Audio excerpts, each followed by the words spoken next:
Gente, chegamos ao nosso último sermão da série em Efésios.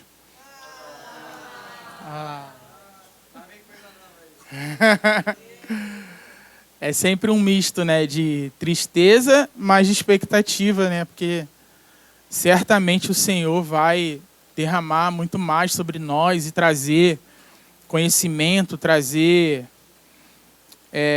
a sua verdade.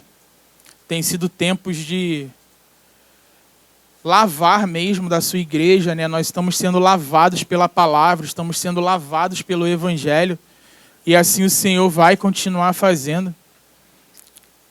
Alguém está curioso aí para saber qual é a próxima série? Segredo, né? Ninguém vai acertar, né? A Milena sai porque o PH está fazendo a arte lá, então...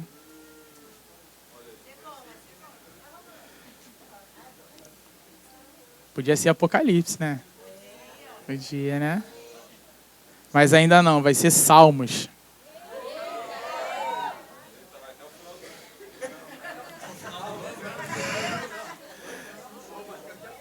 O tema da próxima série é Orações Proféticas. Série de sermões positivos em Salmos. Alguns salmos proféticos. Só o 119 ainda vai ficar o ano, né? E vamos lembrar um pouquinho então da nossa trajetória, né? Mais precisamente a trajetória do apóstolo Paulo até chegar nesse ponto em que nós vamos tratar hoje aqui da carta. De forma bem resumida, dos capítulos 1 ao 3, ele faz a descrição de um verdadeiro cristão. Paulo começa falando das nossas bênçãos espirituais em Cristo. Ele fala sobre a transição, né, da nossa vida no pecado para a salvação pela graça. E ele mostra como gentios e judeus estão unidos pela cruz de Cristo. E aí, a partir do capítulo 4, ali em diante, Paulo ele vai nos apresentar como deve ser a vida de um verdadeiro cristão, né? Então ele começa ali falando sobre unidade, fala sobre os dons de Cristo, né? Os 5 ou 4 ministérios. Ele fala sobre a nossa nova natureza, ele exorta-nos a uma vida santa, ele faz um contraste sobre tolice e sabedoria, e ele também apresenta o padrão de vida de alguém cheio do Espírito Santo, né, em todas as esferas ali dos nossos relacionamentos, como marido, esposa, pai, filho, patrão, empregado. Ele vai mostrando ali como deve ser o proceder, né, de alguém que está cheio do Espírito Santo na sua vida. E agora, quando ele chega nesse versículo 10 do capítulo 6, que é onde vai começar a nossa palavra hoje, ele vai trazer uma nova ênfase, né? Ele faz uma mudança de assunto. A gente vai até observar que logo no início ali, ele começa falando, em algumas traduções, finalmente, né? Na Almeida século 21, ele usa finalmente, porque ele está querendo dizer, de certa forma, que, olha, gente, tem algo muito importante que eu queria tratar no finalizar dessas palavras, no finalizar dessa carta aqui. Eu quero finalizar com algo bem pontual para vocês. E por que Paulo está fazendo essa transição? Se a gente está seguindo o nosso chamado de maneira digna, né, vivendo como pessoas que se converteram, vivendo com humildade em vez de orgulho, com unidade em vez de divisões, se somos um novo ser em vez de um velho ser, se estamos vivendo com amor em vez de luxúria, com luz em vez de trevas, na plenitude do Espírito em vez de embriaguez com vinho, em submissão mútua em vez de independência egoísta, então a gente pode ter absoluta certeza que nós teremos oposição e conflito. Se nós estamos de verdade vivendo como cristãos, nessa vida, nesse tempo, nós teremos oposição. Se você é um crente fiel, um crente verdadeiro, se a sua vida é controlada pelo Espírito Santo, saiba de uma coisa: você está dentro de uma guerra espiritual. Existe uma guerra espiritual na qual você faz parte. Vale a gente compreender essa transição, né, a importância que Paulo está dando, a ênfase que ele está dando a esse assunto, né, depois de tudo que ele fala, John Stott ele até explica bem essa transição. Ele diz que primeiro era casa e trabalho, ou seja, a nossa vida como seres humanos visíveis, né, como se portar diante das pessoas, mas agora a ênfase passa para principados e potestades, que a exortação ela passa para o nosso posicionamento como seres invisíveis. Né? Primeiro ele fala da parte visível e agora ele entende que é importante enfatizar também como deve ser o nosso proceder como seres invisíveis. O teólogo Wosby, ele cita também ele tem uma citação bem interessante que diz: mais cedo ou mais tarde, todo crente descobre que a vida cristã é um campo de batalha, não um playground, e que enfrenta um inimigo que é muito mais forte do que ele. Nós não podemos nos esquecer que a nossa conversão, ela envolve o amor de Deus sobre nós, mas ao mesmo tempo envolve a fúria de Satanás sobre nós. Existe uma luta real nossa contra o mal no mundo espiritual. E é bem interessante, Paulo, ele está falando isso exatamente para a igreja de Éfeso.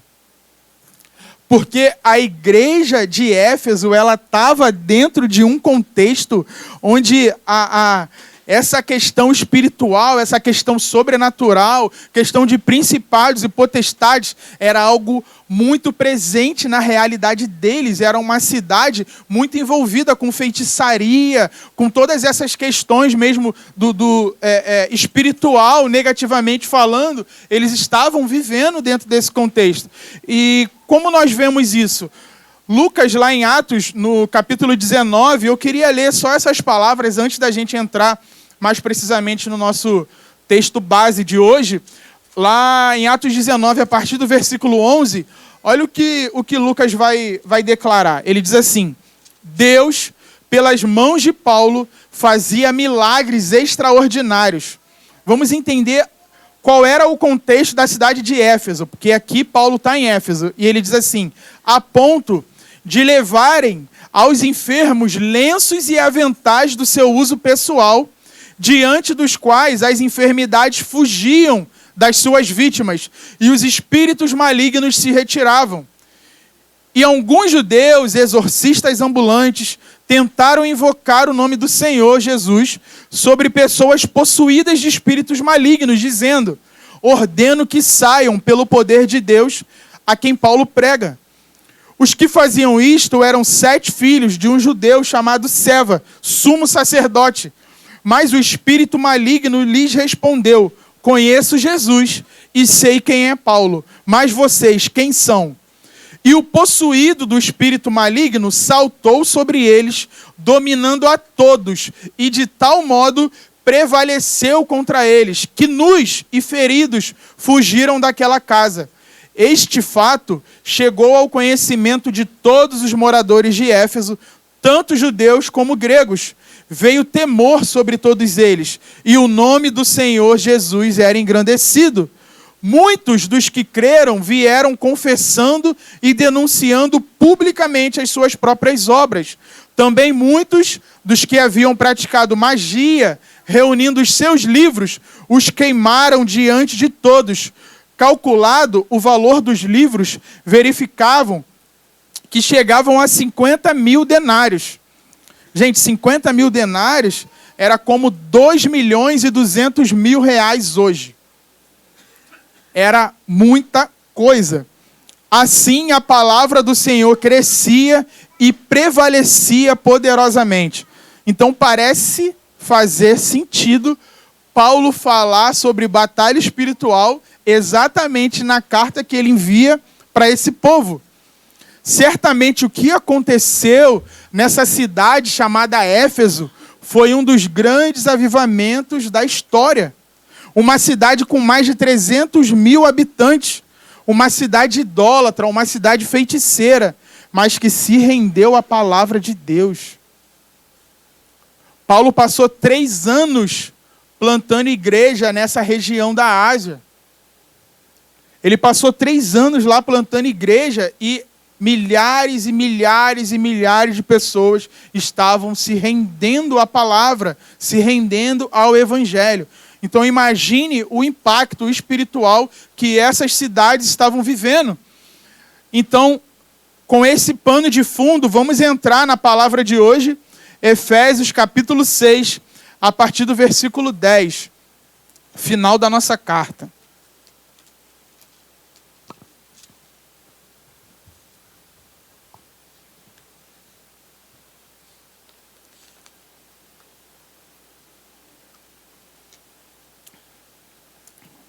Vamos ler do 10 ao 24, sendo que do 21 até o 24, ali, até o final, é uma saudação, é uma despedida que Paulo está fazendo.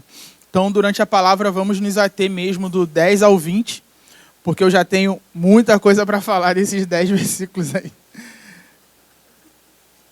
Se preparem. Vou tentar ser breve.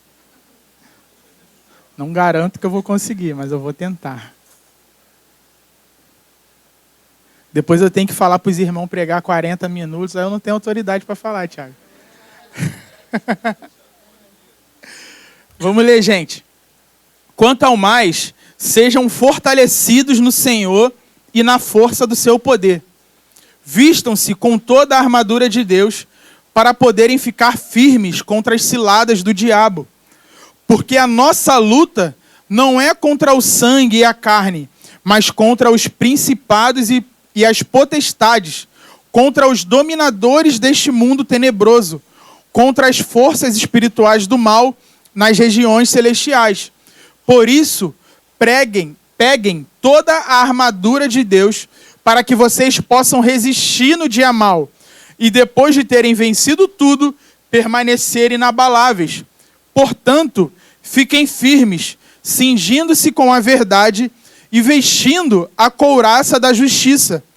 Tenham os pés calçados com a preparação do evangelho da paz, segurando sempre o escudo da fé, com o qual poderão apagar todos os dardos inflamados do maligno. Usem também o capacete da salvação e a espada do Espírito, que é a palavra de Deus. Orem em todo o tempo no Espírito, com todo tipo de oração e súplica. E para isto, vigiem com toda a perseverança e súplica por todos os santos. E orem também por mim, para que no abrir da minha boca me seja dada a palavra, para com ousadia tornar conhecido o mistério do Evangelho, pelo qual sou embaixador em cadeias, para que em Cristo eu seja ousado para falar como me cumpre fazer. E agora, por fim, temos a despedida de Paulo, né, a partir do 21. E para que saibam como estou e o que estou fazendo, Tíquico, o irmão amado e fiel ministro do Senhor, lhes dará todas as informações. Eu o estou enviando a vocês com esta finalidade, para que conheçam a nossa situação e para que ele console o coração de vocês. Paz seja com os irmãos em amor e com fé, da parte de Deus, Pai, e do nosso Senhor Jesus Cristo. A graça esteja com todos os que amam sinceramente o nosso Senhor Jesus Cristo. Amém? Então, vamos nos ater, conforme falado, do verso 10 até o 20. Então, vamos voltar lá no versículo 10, onde Paulo diz: quanto ao mais, sejam fortalecidos no Senhor e na força do seu poder. Então, como eu falei lá no início, Paulo está mudando de assunto, né? Na NVT também usa uma palavra final, né? É a expressão adotada ali pela tradução. E já que Paulo vai entrar no assunto de guerra, ele pede para que o Senhor fortaleça os irmãos, para que ele fortaleça os seus leitores. Então, o fato de sermos cristãos não nos livra de uma guerra. Paulo está finalizando essa carta com esse alerta, porque nós precisamos entender que se somos cristãos, que se de fato nós nascemos de novo, não podemos cair na besteira de viver como se não estivéssemos numa guerra. Francis Schaeffer, ele usa um exemplo bem interessante. Ele fala que nós cristãos, nós vivemos como se estivéssemos numa casa de 2 andares. E o primeiro andar é esse mundo aqui, onde nós comemos, onde nós brincamos, onde nós trabalhamos, onde nós tocamos, onde nós nos relacionamos. É o mundo visível. Mas existe o andar de cima, que nós não vemos, nós não tocamos, nós não habitamos fisicamente. Esse é o mundo invisível, é o segundo céu. São as regiões celestiais, que nós não estamos vendo, mas é real. E agora mesmo tem anjos, principados e potestades. Existe uma batalha acontecendo nesse lugar onde a igreja está assentada. Então imaginem o perigo que é viver sem compreender bem essa realidade. Como que eu faço parte disso? Que tipo de arma eu uso? Como que eu luto? E tem muito crente vivendo assim, gente. Que ele vive num lugar que ele nem sabe. Que ele acessa, mas ele não sabe. Sabe você pegar uma pessoa que nem serviu e mandar ela para a guerra? O que vai acontecer com essa pessoa? Vai ficar perdida. E tem muito cristão vivendo assim. Ele não sabe como se luta essa guerra. Ele não sabe como utilizar uma arma espiritual. Mas ele acha que está tudo bem. Será que é importante esse assunto, gente? E Paulo vai dizer que nós precisamos primeiramente de quê? O que ele diz aí, ó, sejam fortalecidos no Senhor e na força do seu poder. Então, primeiramente, nós precisamos de Deus. E no versículo 11 ele vai falar, vistam-se com toda a armadura de Deus, para poderem ficar firmes contra as ciladas do diabo. Então prestem atenção nessas 2 palavrinhas aqui, ó, se vestir, né, vistam-se e ficar firmes. Paulo, ele denuncia com essas palavras aqui 2 grandes inclinações muito que prováveis na vida de muitos cristãos. Que a primeira é ir para um lugar de autoconfiança. O crente que confia na sua própria força. É como se ele estivesse dizendo assim, ó, você vai sofrer danos. Você precisa se vestir. E o cristão, muitas vezes, o que ele precisa entender, que o problema não é a presença do diabo, mas é a ausência de Jesus. E aí a outra palavra, ele vai para um outro extremo que o cristão pode ir, que é a possibilidade do cristão ir para esse lugar de desconfiança. Né? Pessoas que imaginam que não tem nada o que contribuir com a sua vitória nessa batalha espiritual. Ambos estão enganados, porque Paulo ele vai expressar uma combinação adequada de proteção divina e cooperação humana. Vista-se e fique firme. Vista-se, porque é a armadura de Deus, mas fique firme. Teólogo J. Vernon McGee, ele diz que o diabo está trabalhando em uma área onde menos esperamos encontrá-lo. Ele não está na cidade no sábado à noite. Ele foi para a cama cedo para poder se levantar e ir à igreja no domingo de manhã. A batalha espiritual está sendo travada onde quer que um homem esteja distribuindo a palavra de Deus. Onde uma igreja está representando a palavra de Deus. Esse é o lugar que o diabo quer destruir. Esse é o lugar da batalha espiritual. Amém? Faz sentido isso para vocês, gente? Faz sentido, gente? Olha a batalha aí. Versículo 12. Porque a nossa luta não é contra o sangue e a carne, mas contra os principados e as potestades, contra os dominadores deste mundo tenebroso, contra as forças espirituais do mal nas regiões celestiais. quando nos colocamos ao lado de Deus, tudo que se opõe a Deus agora se opõe a nós também. Efésios 2, versículo 6, diz que Deus nos ressuscitou com Cristo e nos fez assentar nas regiões celestiais. Se você nasceu de novo, espiritualmente falando, você está nesse lugar, que é o segundo céu, que é o lugar mais alto onde o diabo e os seus anjos podem acessar. Talvez você não saiba, mas o diabo e os seus anjos, eles chegam diante do trono de Deus. E o trono de Deus tem rodinha. Ele habita no terceiro céu, mas ele vai no segundo.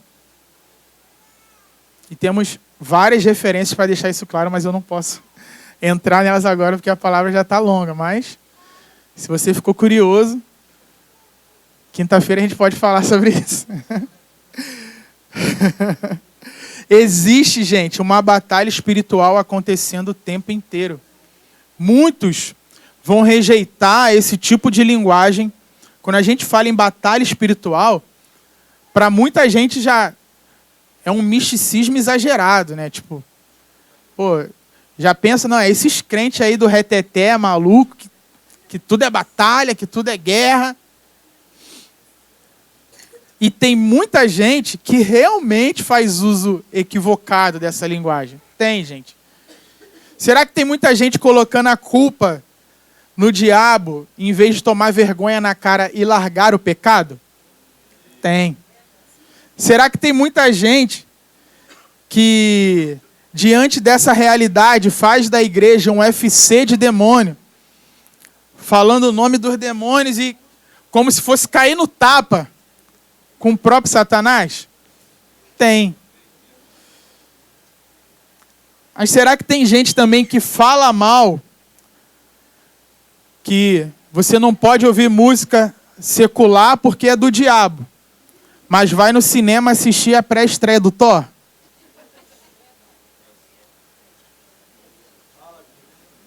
Se eu falar para você que em termos de falso Deus não tem nenhuma diferença entre Thor e Exu, você vai ficar ofendido? Fala a verdade. Só de eu falar Exu aqui já tem gente que está assim, pô, o cara está falando isso no púlpito. Né? Mas aí você abre a Bíblia, no Antigo Testamento, e está lá Baal, Moloque. No Novo Testamento, Mamon. Qual é a diferença, gente? A diferença é que perto da sua casa não tem um terreiro de Thor. Por isso é diferente para você. Porque os falsos deuses que são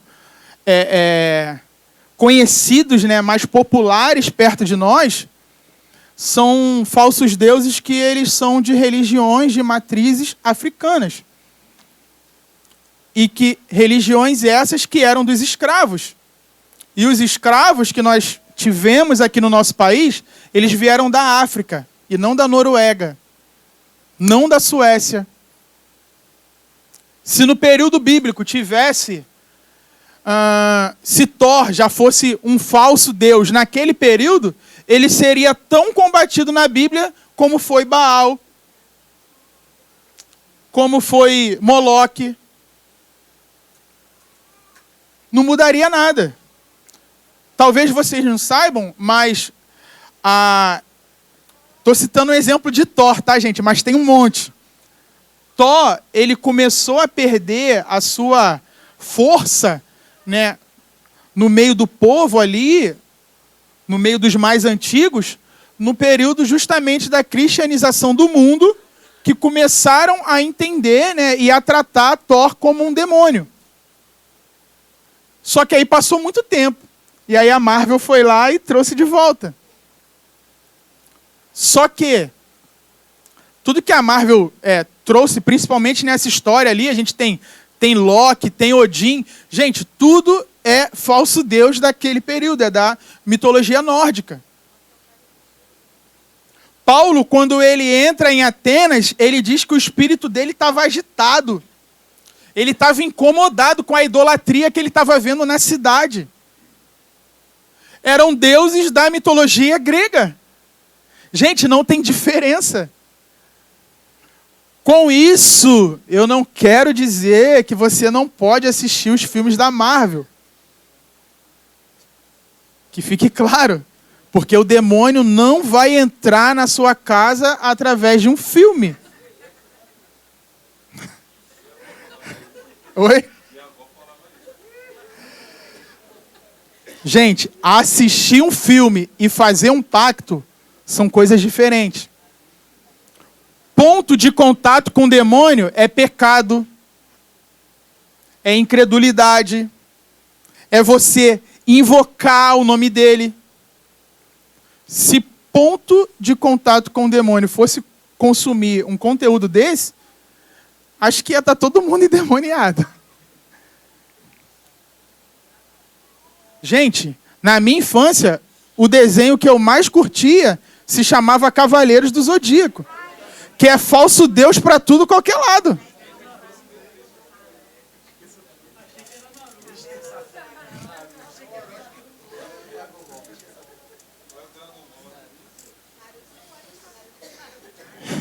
Ó, assistir desenho, colocar camiseta, ver filme, rodar disco da Xuxa ao contrário. Nada disso vai te fazer ser dominado pelo Satanás. Não, se bem que rodar o disco da Xuxa ao contrário, acho que isso é pesado, né? Os outros vai. Os outros não, esse. Mas, gente, brincadeiras à parte, o que te livra de Satanás é o arrependimento do pecado. O que traz cura, o que traz libertação é crer na palavra de Deus e se arrepender dos pecados. Tem que largar o pecado, pô. É largar o pecado que vai desencapetar alguém.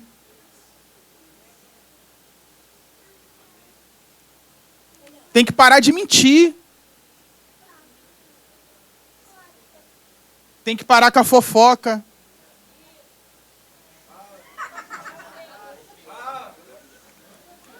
Tem que parar com a pornografia. Tem que parar com a ganância. É isso que vai livrar alguém. Porque, na verdade, é isso que abre a porta para Satanás entrar, gente.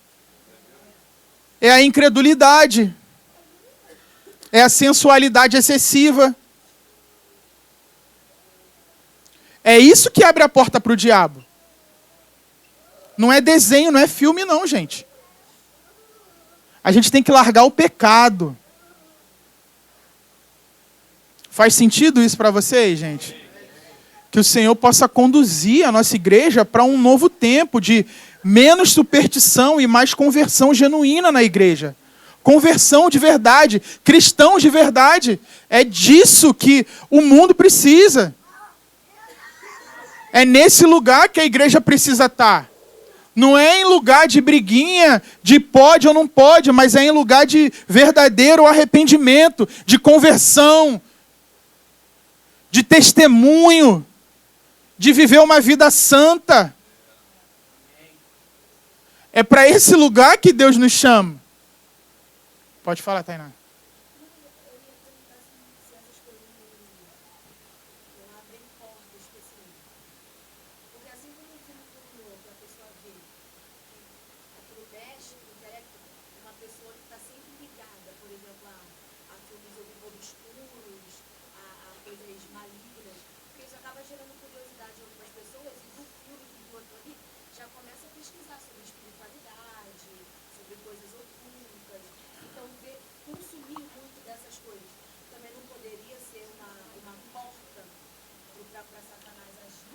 Então, quando você... tem muita diferença de você assistir um conteúdo e de você buscar, né, e começar a invocar aquilo. Né? Porque se for para a gente classificar, né, vamos lá, se a gente for classificar o que pode e o que não pode, né, falando questão de consumo, cara, 99% das coisas que a gente assiste e ouve, a gente ia ter que parar de fazer. Então vai muito da postura de coração da pessoa. Porque eu consigo assistir um filme do Thor e não adorar Thor. Mas vai ter gente que vai assistir e vai querer adorar. E que vai querer fazer dele um ídolo. A culpa está no filme ou está na pessoa? Sabe? Então, mas é muito mais fácil a gente colocar a culpa em tudo. Né? Nós viemos de uma geração onde os pais preferiam falar para os filhos que não pode fazer nada do que ensinar a fazer da maneira certa. Não, você não pode se vestir desse jeito, você não pode fazer isso aqui, você não pode assistir isso aqui. Mas vai perguntar quantas horas esses pais por dia oravam com os seus filhos. Quantas horas eles gastavam abrindo a Bíblia e explicando, isso aqui quer dizer isso aqui. Tem um monte de criança que foi largada em frente à televisão assistindo o DVD fala aí o nome aí, da Valadão lá diante do trono. Achando que aquilo ali estava doutrinando alguém. Achando que aquilo ali estava convertendo a criança. E não está, gente. Não está. Tem que abrir a Bíblia e pregar o Evangelho. Dá trabalho. Educar filho dá trabalho. Tem que abrir a Bíblia e pregar. E falar sobre pecado. Falar sobre sexualidade. É nosso papel. Essa responsabilidade é nossa. Não é do DVD, não é... Ai, que legal, só assiste desenho bíblico, não prega o Evangelho, não, para você ver se vai ter alguma mudança. Não vai. Não tem mágica, não tem atalho. É trabalhoso. É trabalhoso. Mas vamos voltar aqui para a nossa palavra, senão... Então... Paulo, ele está dizendo nesse versículo 11, contra quem nós lutamos de fato. Né? Não é contra pessoas, mas é contra demônios. E quando alguém tenta te tirar do sério, seu marido, sua esposa, seu chefe, seu vizinho, seu parente, seja lá o que for, entenda, você não está em guerra com essa pessoa. Você não está em guerra com essa pessoa. Existe algo chamado pecado. Existe sim também setas malignas, influências malignas, para que essas pessoas venham tentar de fato roubar a sua paz. Mas se você é um crente maduro, você precisa entender, a sua guerra não é contra ela, a sua guerra não é contra pessoas. Nós precisamos entender isso. Nós precisamos ser misericordiosos e orar por aqueles que precisam da graça de Deus. Nós precisamos amar essas pessoas. Elas são dignas da nossa oração, da nossa intercessão, e não da nossa luta, da nossa briga. Não é assim que se ganha essa luta, é orando, é se relacionando com Deus, é sendo um cristão maduro.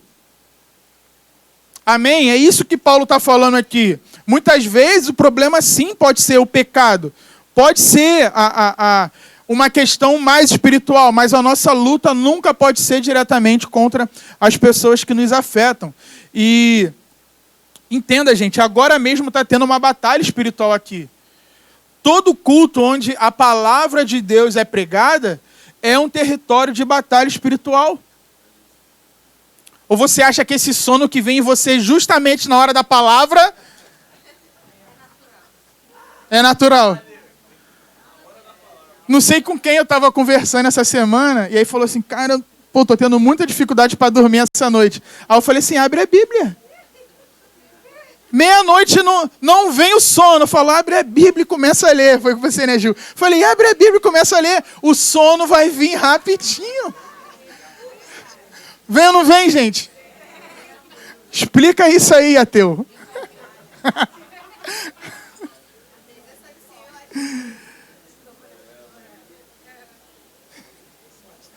Gente, existe uma batalha real.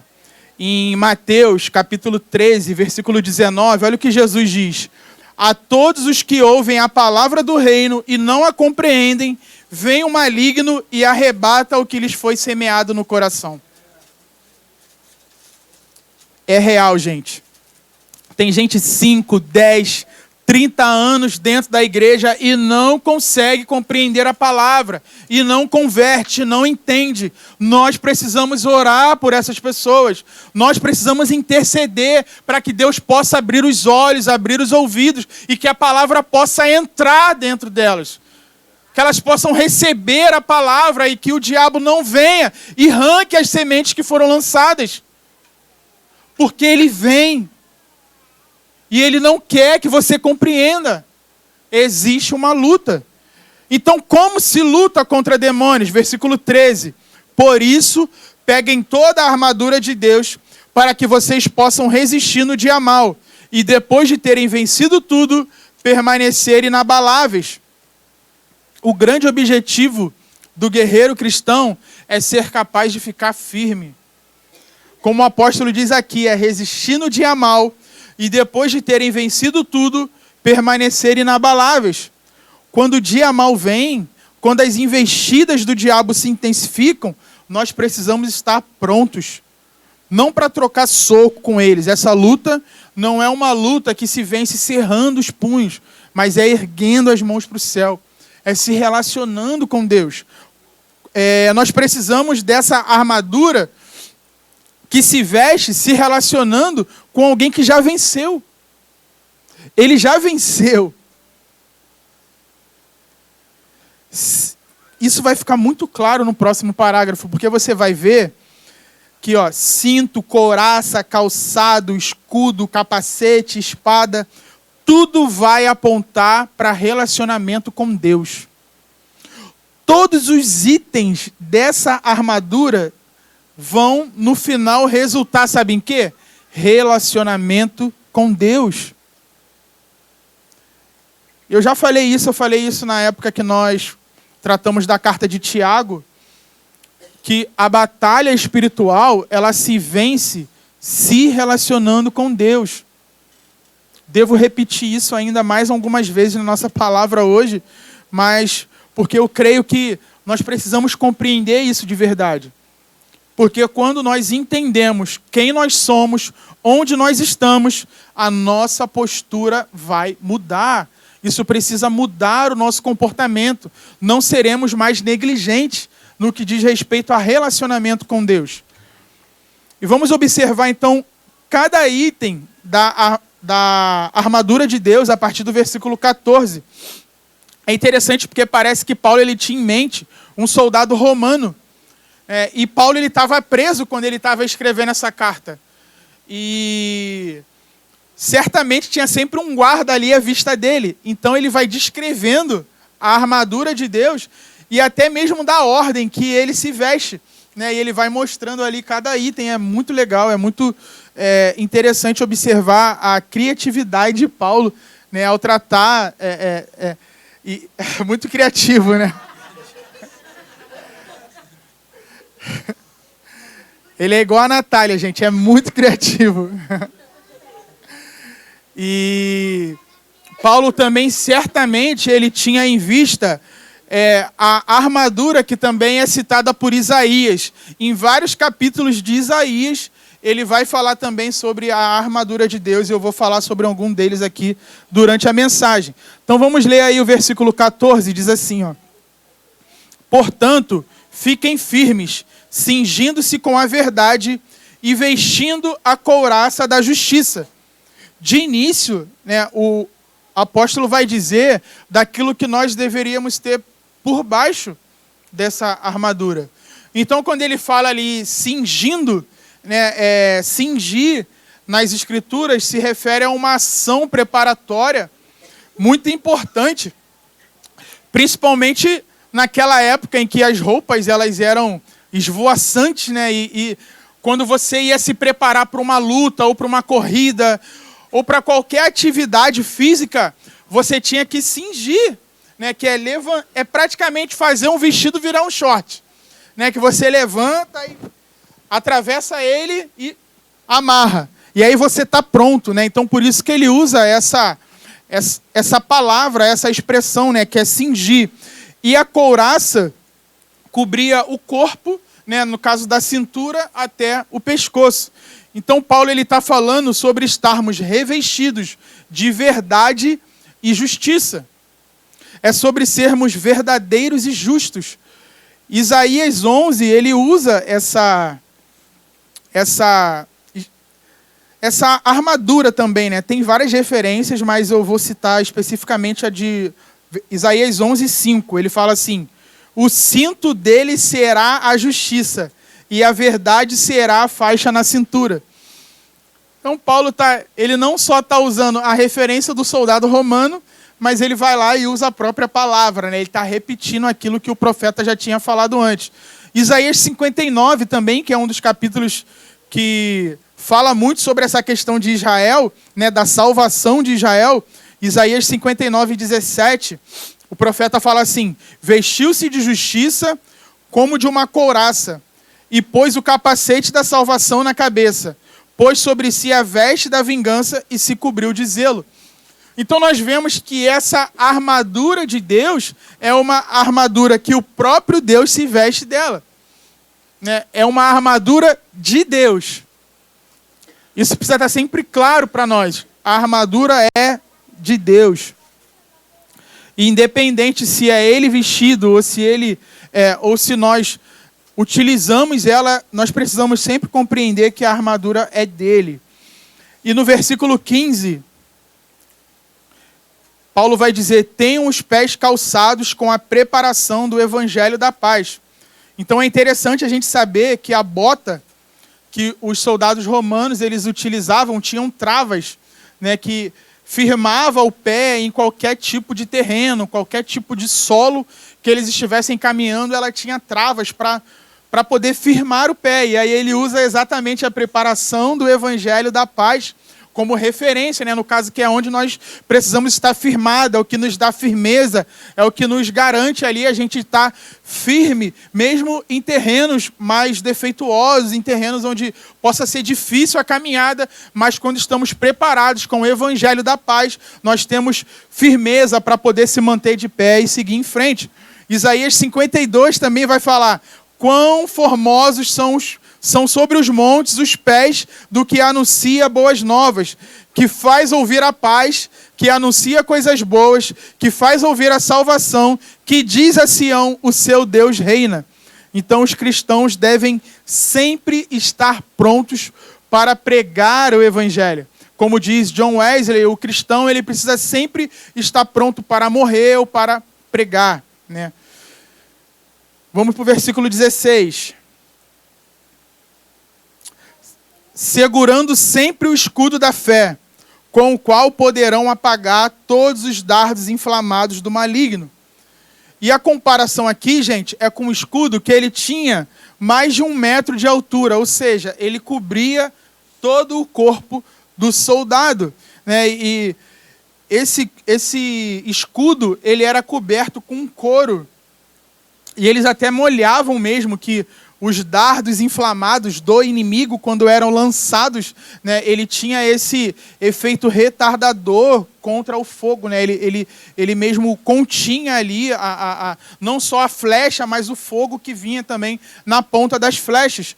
Então essa expressão dardos inflamados do maligno simboliza tudo o que o inimigo utiliza para nos atacar.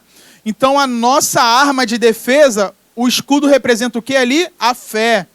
Então essa fé ela tem uma dupla ação em nossas vidas, que é, primeiro, a confiança plena na revelação de Deus, porque fé é você conhecer a Deus, né? É você poder entender, compreender a palavra e poder aplicar essa palavra nas situações de adversidade. Então são 2 efeitos que a fé precisa realizar. É nos fazer compreender, né, no caso confiar, isso precisa gerar confiança em nós, e quando precisar nós utilizamos esse escudo, né, no caso nessa situação de aplicar mesmo ali. E foi exatamente o que Jesus faz quando ele foi tentado no deserto, né, que o diabo vem, né, lançando dardos contra ele, e ele se defende como? Com o escudo da fé. Ele utiliza exatamente a palavra, porque ele confiava na palavra de Deus para permanecer firme diante das investidas do maligno. O diabo falava e ele retrucava com a palavra. Então que nós estejamos cheios da palavra, para que na hora que a dúvida, para que na hora que a mentira vier, quando Satanás tentar lançar mentiras em nosso coração, a gente possa se defender com o Evangelho, se defender com a palavra, porque nós temos fé e nós confiamos em onde nós estamos. Não, o que Deus diz, o que a palavra diz ao meu respeito é isso aqui. Quando o diabo vier com mentira para você, falando algo que não é verdade, falando algo que a palavra não fala a respeito do seu caráter, do caráter de alguém que nasceu de novo, você pode se posicionar e declarar que isso é mentira. Que você não precisa obedecer essas palavras, que você não precisa se sujeitar às investidas do maligno por causa da fé. Então a fé, ela nos coloca num lugar seguro, num lugar de segurança, num lugar onde essas investidas não vão atingir o nosso coração. Amém? E uma curiosidade sobre os dados inflamados do maligno, que eu acho interessante falar, é que essa é mais uma questão que envolve aquelas figuras bonitinhas do nosso imaginário, que é o Cupido. Para quem não sabe, o Cupido é a representação do deus Eros. E na mitologia grega é Eros, e na mitologia romana é chamado de Cupido. E é o deus da paixão, do amor e do erotismo. E com base nisso, alguns leitores de Paulo, eles interpretam esses dados inflamados do maligno como ataques na área sexual. E quem já viu um convite para culto de casal com Cupido na... Olha como a falta de conhecimento nos coloca em grandes enrascadas. É um falso deus. O Cupido, aquele, né, bonitinho, né? Um anjinho com a asinha. É da mitologia grega. Eros é um anjo caído. E as pessoas provavelmente recorriam quando queriam, né, conquistar um relacionamento, pedia para esse Cupido ajudar ali, flechando. Era o Santo Antônio dos gregos lá e dos romanos. Enfim, no versículo 17... Paulo vai falar, usem também o capacete da salvação e a espada do Espírito, que é a palavra de Deus. O capacete, ele está relacionado à cabeça, à mentalidade. É a forma de pensar, a forma de ver as coisas. O capacete te livra da dúvida, né? Capacete mais salvação é algo que te permite lutar como alguém que sabe que é salvo. Tem muito a ver com o que eu tinha falado anteriormente também. Tem a ver com essa questão de você saber quem você é. É o capacete da salvação. Eu fui salvo, então minha realidade é essa. E ele está falando, coloca esse capacete, cara. Pensa como um cristão. Quando ele diz do capacete, é que você tem que pensar como um cristão deve pensar. Nós temos a mente de Cristo, é o que diz a palavra. E a espada do Espírito, né, que é a palavra de Deus. E, gente, por favor, a espada não é a Bíblia fisicamente falando. Que, né, ficou muito comum a pessoa, não, cadê a espada? Ó, não, tira a espada aí. Gente, você pegar a Bíblia e mostrar para o diabo, não vai ganhar luta nenhuma, não. Ai de você, se não tiver cheio dessas palavras, se você vai conseguir alguma coisa. E a palavra de Deus, olha o que diz o versículo, é a espada do Espírito. Não é a espada do varão de guerra. É? Quando o Maurício pegava o pandeiro, irmão.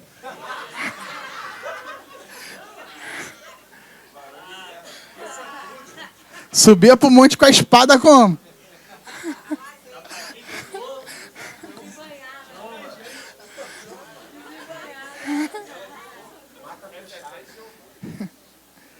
Mostrar a Bíblia para o diabo não vai fazer ele correr.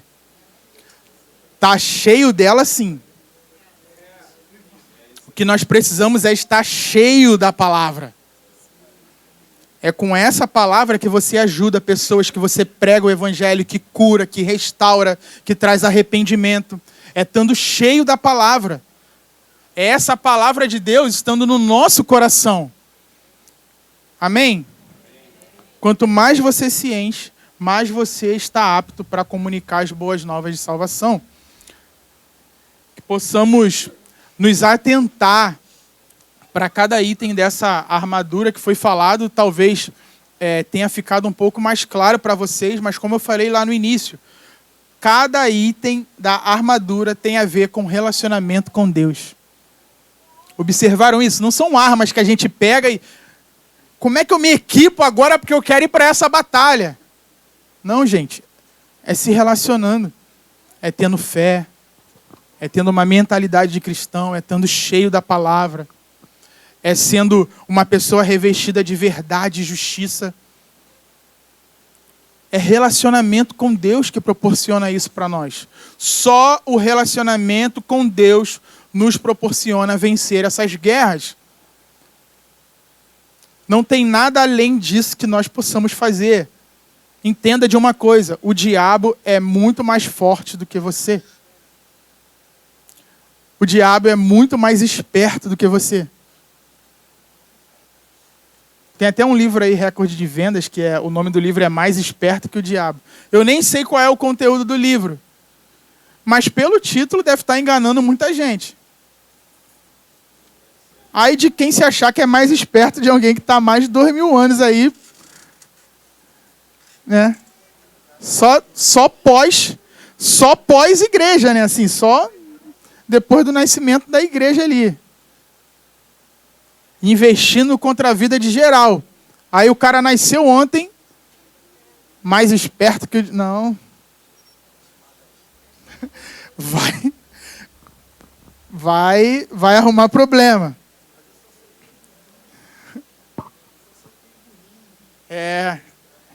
Só soltei o burrinho, né?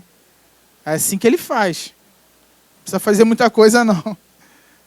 E é interessante porque Paulo ele vai encerrar esse parágrafo aqui com um chamado à oração.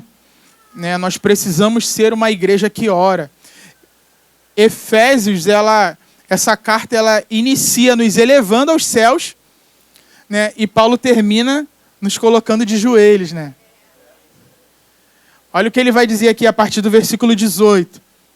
Orem em todo tempo no Espírito, com todo tipo de oração e súplica. E para isto, vigiem com toda perseverança e súplica por todos os santos.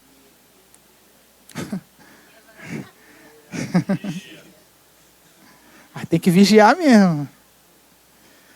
Orar em todo tempo deixa claro para nós que a oração ela não pode ser apenas no momento da batalha, né, ou no momento da adversidade, mas precisa ser uma preparação constante das nossas vidas. Né? Precisamos de um estilo de vida de oração. Romanos 8, 26 fala assim, da mesma maneira, também o Espírito nos ajuda em nossa fraqueza, porque não sabemos orar como convém, mas o próprio Espírito intercede por nós com gemidos inexprimíveis. O que significa isso? Que nós somos fracos. Nem orar a gente sabe. Nós não sabemos exatamente o propósito de Deus para cada situação, mas o Espírito intercede por nós. Quando nós nos colocamos nesse lugar de reverência, de submissão, de intercessão, o Espírito pega as nossas palavras e alinha isso diante de Deus. Ele coloca as palavras certas. Ele coloca a intercessão alinhada com o coração de Deus. O que nós precisamos é orar. E por isso esses gemidos são inexprimíveis. Porque a gente não sabe. Mas o Espírito sabe qual é a vontade de Deus. Então ele vai lá e alinha. É interessante porque também acredito que muitos de nós aqui tivemos alguns entendimentos acerca do que seriam esses gemidos inexprimíveis, né? Tem gente que fala que é oração em línguas, choro, grito, pranto, lamento. Só que essa palavra inexprimível significa algo que não pode ser entendido. Algo que não pode ser expresso. É um gemido inexprimível, ou seja, é entre o Espírito Santo e o próprio Pai. Não sai. Não tem verbalização, não tem som audível, não é alcançável para nós. É um gemido inexprimível. Então, entender isso precisa nos trazer também garantias, né? Aquele sentimento de medo de estar errando ou de estar orando por algo. Poxa, eu estou orando por algo, será que eu estou me equivocando na minha oração? Fica tranquilo. O Senhor, Ele tratou de enviar o outro Consolador, aquele que é o Espírito da intercessão perfeita. É o Espírito que sabe o que precisa ser orado. Apenas ore. Apenas ore, apenas se coloque nesse lugar. A melhor coisa que você pode fazer em todo o tempo é orar. George Miller disse que é melhor você trabalhar 4 horas e orar 1 do que você trabalhar 5 horas. É melhor você trabalhar 4 horas e orar 1 do que você trabalhar 5 horas. Tudo muda, gente. O rendimento é outro. Ai de mim não depender do Senhor todos os dias da minha vida. Ai de mim achar que eu posso fazer sozinho aquilo que só Ele sabe como fazer. Ai de mim negligenciar o meu tempo de oração para começar a trabalhar mais cedo, até porque eu sou um cara muito comprometido com as minhas responsabilidades.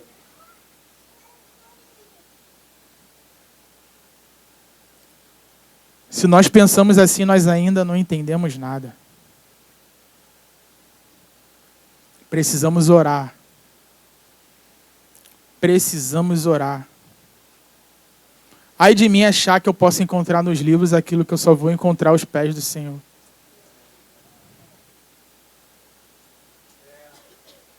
Não podemos negligenciar esse lugar, gente. É real. E quando Paulo fala aqui com todo tipo de oração e súplica, né? Oração é o termo mais comum utilizado para prece. E quando ele fala súplica, são tipos de preces específicas. Ou seja, ele usa oração e súplica para dizer, orem de todas as formas possíveis. Orem de todas as formas possíveis. E para isto, vigie com toda a perseverança e súplica por todos os santos. Por quê? Por todos os santos. Ele está lembrando aqui da importância de orar por outras pessoas.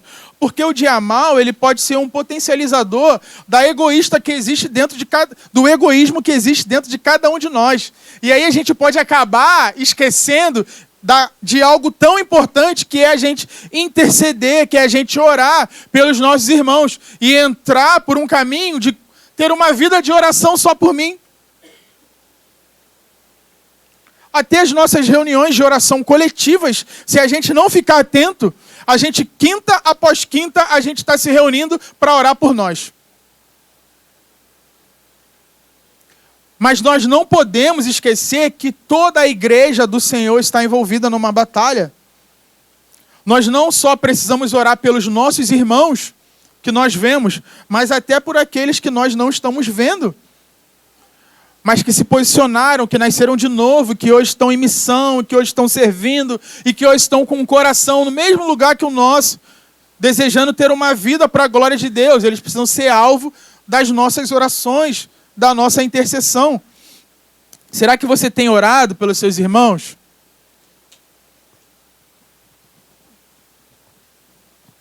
E aí os últimos 2 versículos que eu vou tratar aqui hoje, Paulo está pedindo oração por ele.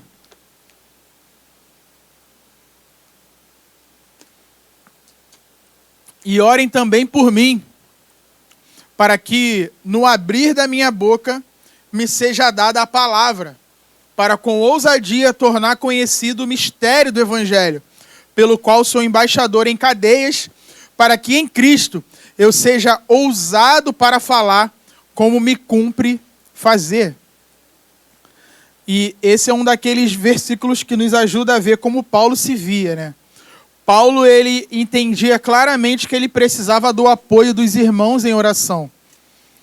Ele estava em lugares celestiais, mas também estava num confinamento terreno. Ele estava preso. Ele diz que ele era embaixador em cadeias. E ele estava orando por ousadia. Em breve ele ia encontrar inimigos espirituais no momento em que ele ia fazer a sua defesa diante do imperador Nero. E ele queria as palavras certas. Ele queria ser ousado. Ele queria ter ali, ele queria ousadia para caracterizar o testemunho dele. E quando fala do mistério do Evangelho, do versículo 19, o que seria esse mistério? É a provisão da salvação de Deus para todos os homens, né? No caso, para judeus e gentios. Isso era um mistério naqueles dias. O romano, ele tinha uma ideia de que o cristianismo era uma seita dentro do judaísmo. E para o judeu, o cristianismo era uma religião herética. Então, assim, existia um mistério que ele estava orando, que ele estava pedindo para que os irmãos orassem, para que o testemunho dele fosse caracterizado com ousadia e que ele pudesse usar as palavras certas. O teólogo Osby, ele ressalta a importância da gente se atentar para um detalhe bem importante. Ele fala assim: observe que Paulo não pediu para orar por seu conforto ou segurança, mas pela eficácia do seu testemunho e ministério. Harold Hoyne, ele diz que guerras nucleares não podem ser vencidas com rifles. Da mesma forma, as guerras satânicas não podem ser vencidas pela energia humana. Satanás treme quando vê o santo mais fraco de joelhos. Nós precisamos orar. Batalha espiritual se vence se relacionando com Deus. Daniel 10, versículo 12. Então ele me disse: não tenha medo, Daniel, porque as suas palavras foram ouvidas. Desde o primeiro dia em que você dispôs o coração a compreender e a se humilhar na presença do seu Deus, foi por causa dessas suas palavras que eu vim. Esse versículo expressa para nós, deixa muito claro o poder de uma oração.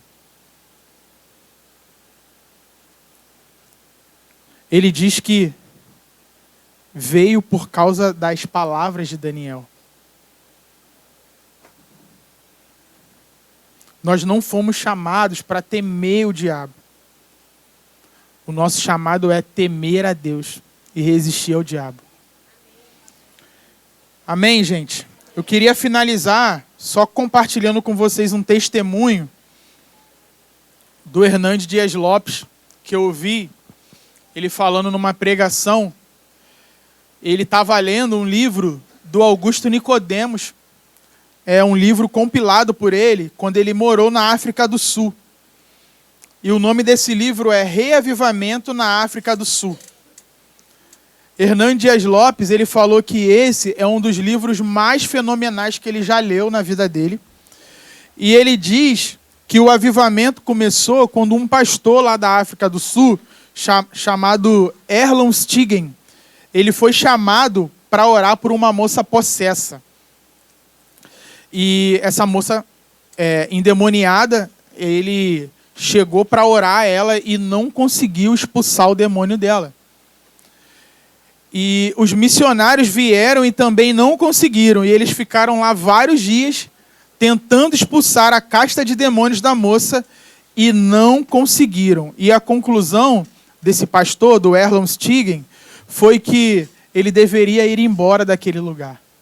Ele falou: eu vou embora daqui. eu não tenho autoridade para pregar nesse lugar. E o Espírito Santo confrontou ele. O Espírito Santo falou, você não tem que ir embora. Você precisa de poder. Você precisa buscar poder. E esse poder não é uma frase de efeito. Esse poder não é uma gincana mental, onde você elabora umas frases de efeito e as coisas vão acontecer. Não é. Esse poder não é maquiado pelo homem. Esse poder não emana da terra. Esse poder emana do céu. É o poder que é dado pelo Espírito Santo. Só esse poder pode te conceder vitória em determinados momentos da batalha espiritual. Então Erland Stiger, ele começou a orar e a jejuar. E os missionários começam a orar. Começam a jejuar. Começam a acertar a vida com Deus. Começam a se arrepender dos seus pecados. Começam a chorar. Começam a crescer em unidade. Foram anos de acerto com Deus, até que houve um grande derramar do Espírito Santo. Gente, foram anos de acerto com Deus, até que houve um derramar do Espírito Santo. A moça foi liberta, os feiticeiros foram se convertendo, e ali milhares e milhares e milhares de pessoas foram sendo salvas. O Hernando Dias Lopes, ele foi lá nesse local. Ele disse que em toda a vida dele, ele nunca foi num lugar onde ele tivesse sentido tão forte a presença de Deus. Ele falou, gente, é lindo ver ele falando e o brilho nos olhos dele. Ele fala assim, você via Deus no ar naquele lugar. O ar era denso. Você tinha convicção de que Deus estava ali. Deus estava ali. Ele fala que chegava num culto e tinha 200 crianças com a cabecinha no chão, adorando a Deus.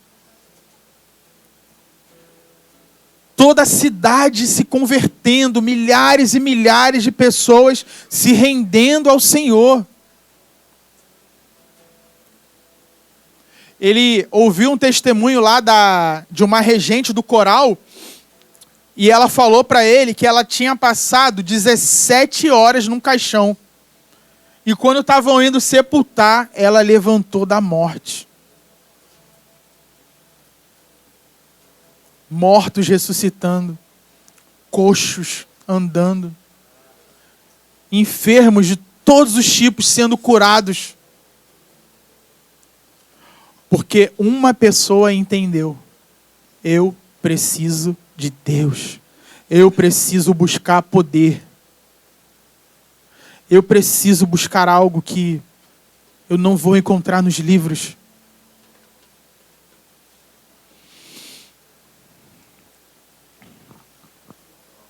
Nós precisamos de Deus, gente. Tudo que essa palavra precisa dizer para você é reconheça a sua dependência. Reconheça a sua miséria. Reconheça a sua necessidade. Sabe por que nós jejuamos e oramos durante esses 21 dias?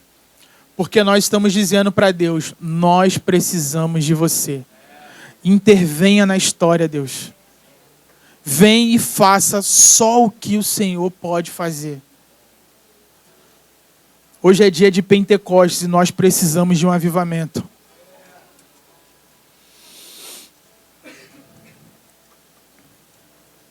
Vamos orar, irmãos.